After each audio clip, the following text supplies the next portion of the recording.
welcome back to Monday Night Raw.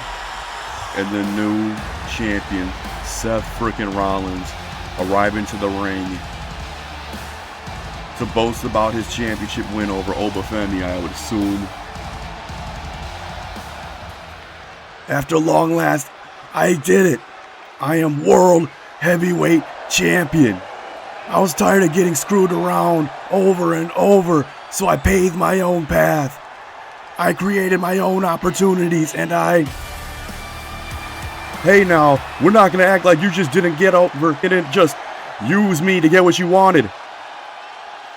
I had your back, you stabbed me in mine. I spread myself thin trying to help you, and you're over here thinking about yourself.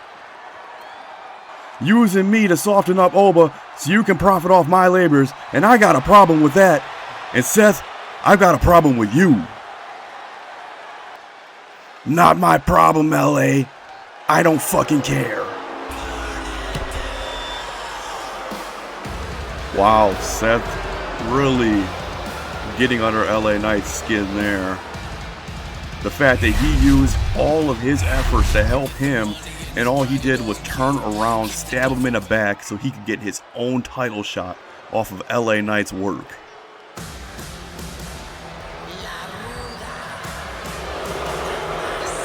And here we have Raquel Rodriguez doing that absolute impossible, beating Asuka for the World Heavyweight Championship. I just never thought I'd ever see it in my life, but here we are. Raquel gets banished from SmackDown, loses her belt over there, and she makes her way over to Raw and makes it hers in a matter of moments. I thought Asuka had it. Asuka was just so dominant. And then here comes Raquel, smashing everybody's dreams, Asuka's included.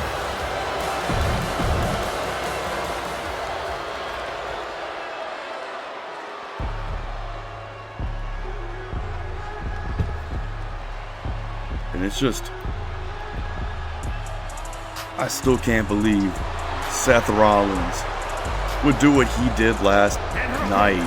From Syracuse, New York. Not even helping LA Knight after all that time LA helped him. Just went on his own, waited for that match to end so he could beat whoever the winner was and take that belt. What a scumbag move from Seth Rollins to take the belt that LA Knight was working so hard to go after, and he just takes it for himself.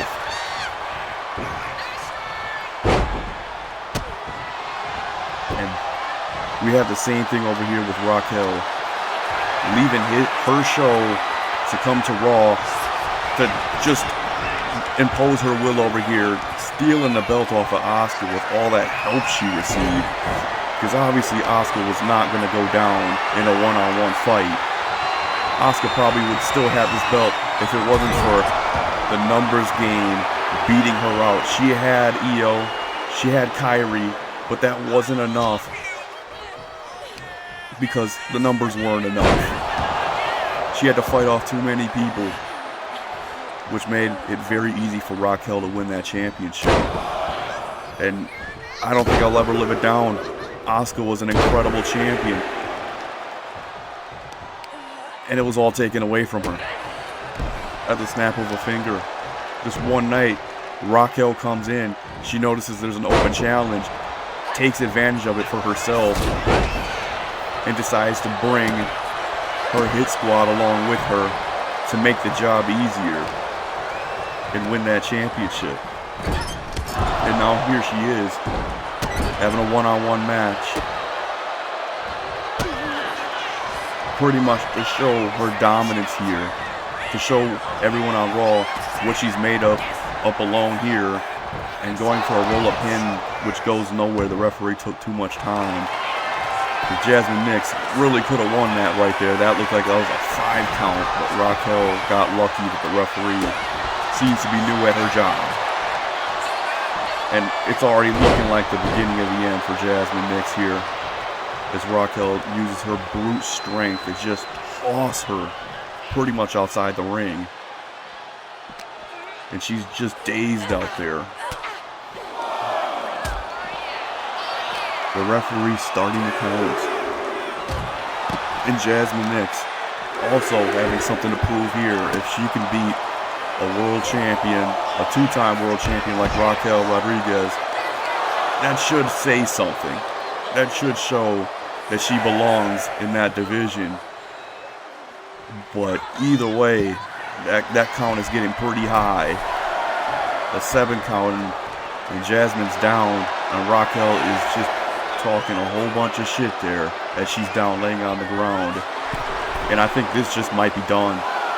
A 9 count, and Jasmine is still down. Raquel winning by count out. Not wanting to put any effort in clearly.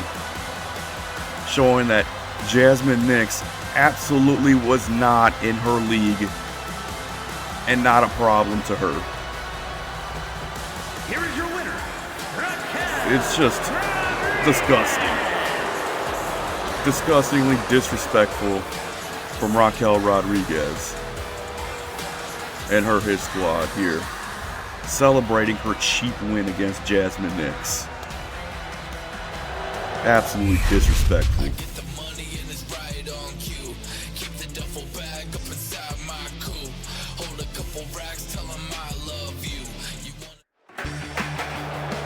And here's Ricochet, the racist asshole who won that fatal 4-way match last week to become a #1 contender. And now he feels the need to talk to everybody. Omos, I know your black ass is back there. I won that fatal 4-way match because I want that smoke. I don't give a fuck about Raw. I came here to steal a #1 contenders match because I knew Raw was soft. And I'm going to beat that ass on SmackDown and deport your ass back to where you came from, you little bitch, Omos. You can go home. Get out of here. We don't want you. Go back to Africa. Go back to those jungles that you came from, because King Ricochet is going to take that bitch ass belt off of you. Ricochet's trying to take us off the air. Again, anything that comes out of his mouth is absolutely just abhorrent. I can't even believe my ears half the time that he speaks. You know, those Twitter fingers are coming out on Raw, and Jesus, man.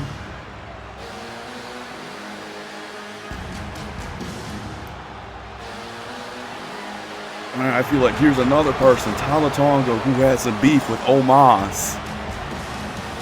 Coming out here with the family backing him tonight. Solo Sikoa, the one who gave Tala a chance at family. Making his way to the ring Maybe going up in a one-on-one match against Ridge Holland, who has absolutely no chance at someone like Tala Tonga. There's a reason why Tala was a part of the Fist, is because he was an incredible asset to them. He was powerful, he's strong, and he's hard to beat. And the family's seen the same thing, and they wanted him to join forces with them. Ridge has a long road to walk down here, and he's gonna have a long walk backstage after he gets his ass whooped by Tala Tonga tonight. But he wants to go and show what he's made of, but he's seeing the flaws in his actions already after attacking Tala, and it had no effect on him, because Tala just laid his ass out like nothing.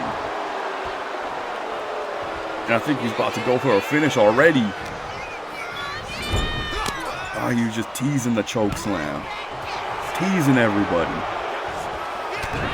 Oh, and those nasty right hands from Tala Tonga. Tossing around Ridge, who's not a small man. The family, I feel, are going to be a pretty strong presence here on SmackDown, considering what Solo was able to do to someone like Obafemi he was able to put away Obafemi. He is one of 2 people now to beat Obafemi. Obafemi is just an absolute monster, unbeatable. Seth Rollins needed LA Knight to soften him up, and he needed a briefcase to even stand a chance at beating Obafemi. But Solo Sikoa beat Oba twice. Solo has Obafemi's number. Oba has no chance, I feel, against the family, because someone like Solo Sikoa who can handle Oba like that, and then having Tala here, 1, 2, and a kick out, and having someone like Tala who can handle pretty much anyone on the roster all alone on his own, and then add Jimmy and Jay. The family is a strong force here on Raw, and a kick out. The ref didn't even bother counting the pin there.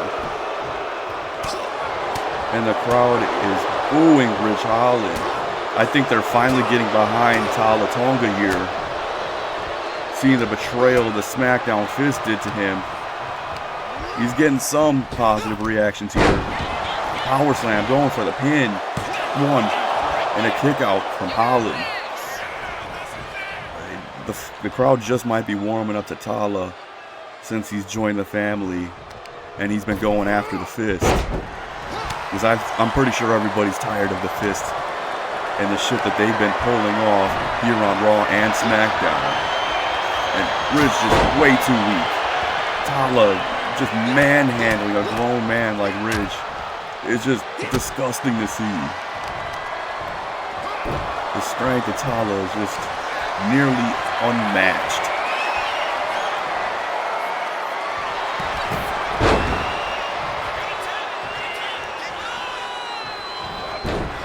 Missing that knee attack. Tala with the clothesline, looking to pick up some more momentum. And Solo Sikoa looking to try and distract Ridge for a little bit. Oh, and there's a big boot that Tala was looking for. He's going for the pin.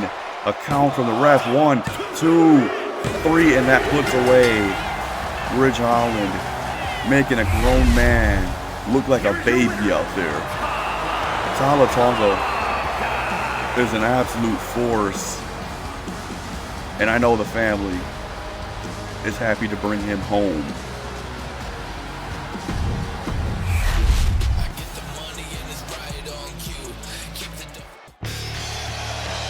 And that's MVP making his way to the ring,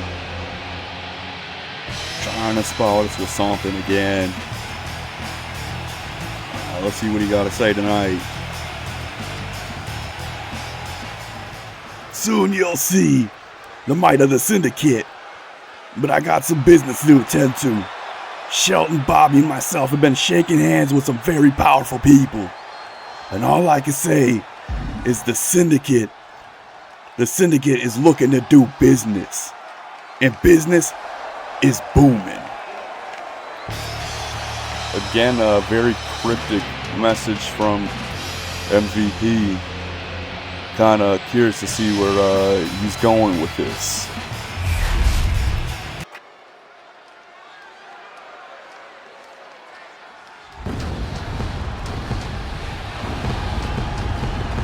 Oh, we have Tama Tonga.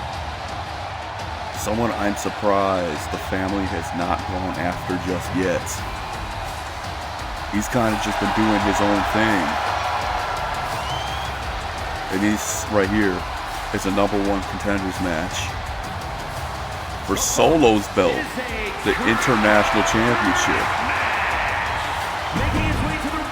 And to me, that sounds like a conflict of interest right now. If the family wants to pursue someone like Tama Tonga, the assassin. Tama just wants his. He's got no allegiances. He's the lone assassin. And he'd be facing off against the Slavic Savage, the Bulgarian Brute, the European Nightmare, the Psycho Bastard, Rusev. The man with 1,000-mile stare. And not a care in the world for anybody's well-being. If we weren't on television, and if we didn't have security forces around, I'm sure he would murder somebody in this ring just for the fun of it. And that's the only thing stopping him, is that he knows that there's just too many people. And that just might get his blood boiling enough, might get him going enough to think, I can take them all.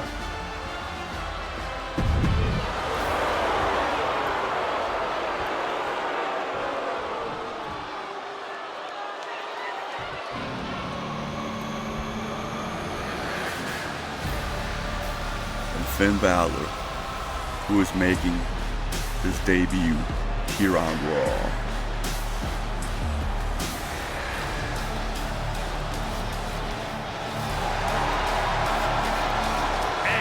Also looking for a chance at a number one contenders match against the international champion Solo Sikoa.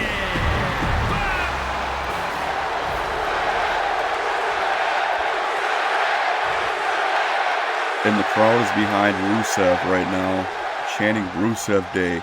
They want to see a murder. They want to see somebody die out here. And they're booing Rusev now.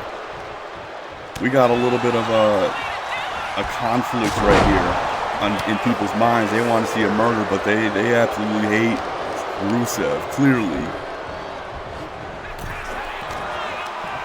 Finn Balor trying to get Rusev out the way. And the assassin. Oh, taking out Finn Balor. And they're both trying to attack Finn. Neither of them getting anything. Rusev going for the pin right away, hoping to get something out of that. Being smart. Finn Balor looking to go for a figure four leg lock on Rusev. But he lets go a little too soon because he's seeing the assassin roll in, get a roll-up pin, and it didn't quite work out. And I think Tama Tonga is really regretting that decision to attack Rusev there. Oh, just punching the dome of Rusev. Finn Balor going to the outside. And Tama Tonga, he wants to smoke. He wants his. He walks him down and takes him to the outside with that drop kick. And he wants a weapon. The assassin wants to put his lights out. And he just did with that kendo stick. And a Mosca kick. The assassin versus the savage. Who will get the upper hand? That reverse DDT. Finn Balor up into the inside. Same with Tama. Tama to the corner. And Finn cannot get any offense there. And we're getting a little bit of, oh, Finn Balor using their heads against each other, thinking that they could help out. And he goes for a standing coup de grace. And a sling blade. He's getting fired up and a drop kick to the head. And oh my gosh, Rusev thinking forward. And attacking Finn Balor there with that headbutt. And he's dazed. Tossing around Tama. Tossing Finn. And the kick to the knee. Finn trying his best to fight out of that. Getting some chops in. Dropping Rusev. I think he wants a weapon too. And he's got a baseball bat. Tama's fired up and he just took one to the skull. He thought that he could take it. Clearly he can't because he's already on his feet. But Finn Balor making light work of Tama. And Rusev taking no time to attack and drop Finn Balor onto the edge of the ring right there. That gotta do some damage there. They're locked up. Rusev taking Finn's back and dropping his head on the corner like that. He has absolutely no concerned for the likelihood of anybody living here. He just wants to murder everybody. Rusev going over to the other side of the ring to get himself a weapon too. He's got a steel chair. And Tama saving himself from a brutalization, being bludgeoned to death by Rusev.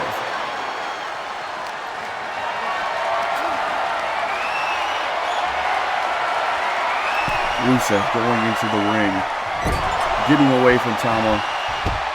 As Tama rams Finn Balor's back, keeping that weapon on hand, and a Mosca kick. Rusev dragging the lifeless corpse of Tama Tonga, turning him around. Oh! Tama Tonga laying out Rusev. And it's down to Finn. And Tama unable to get that DDT he was looking off for. Finn Balor with the German suplex, not washing Rusev. And Rusev super kicked Finn Balor.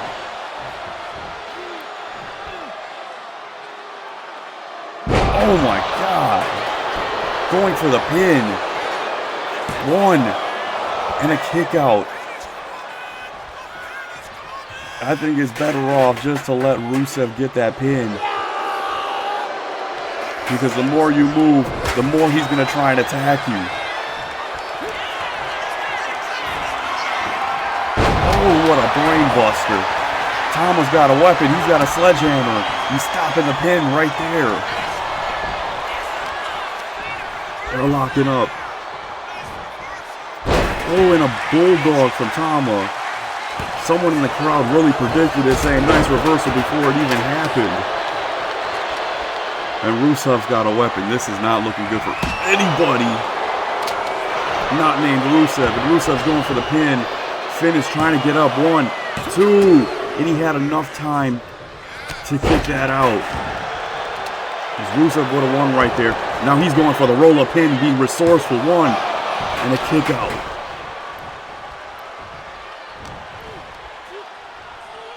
Everybody is just one accolade away from getting their back snapped, getting their back broken, and being humbled by Rusev.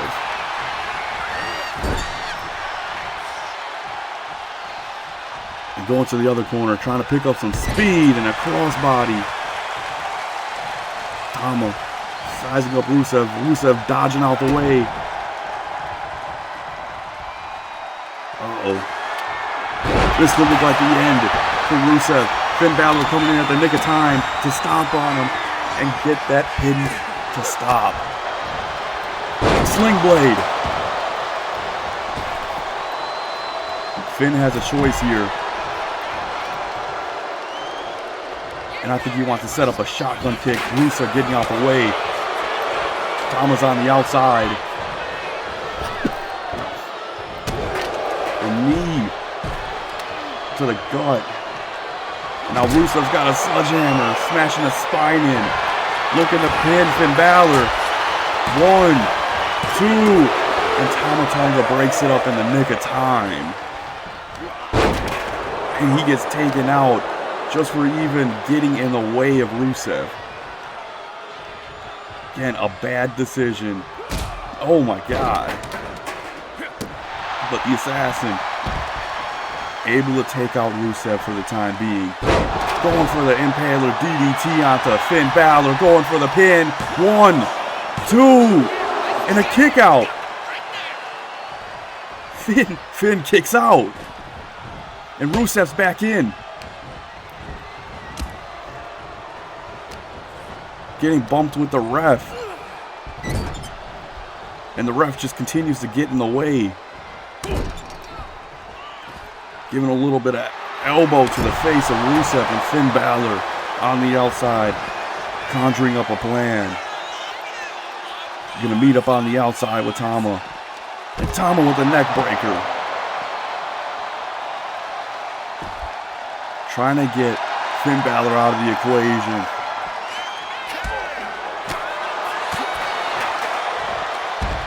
dropping him down to the ground, kicking him in the back. Rusev's got a weapon, and I know he's not afraid to use it, but he ended up dropping his Butterfingers. DDT. Finn Balor and Rusev, the only ones in the ring, dropping the sledgehammers onto Rusev, trying to cause a lot of damage here. And he might go for the pin. No, he wants a kendo stick. And I think we might see a shotgun drop kick here.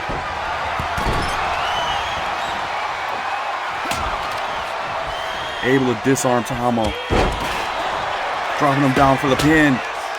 Could this be it? 1, 2, 3. And Finn Balor walks away with the victory. Getting Rusev out the way and dropping the assassin. He's the #1 contender for that international championship. But that doesn't mean he's got an easy road to getting that championship win over Solo Sikoa. Solo just might be the most unbeatable person here on Raw. And Finn Balor's got a long shot to win that with the family behind him, watching his back.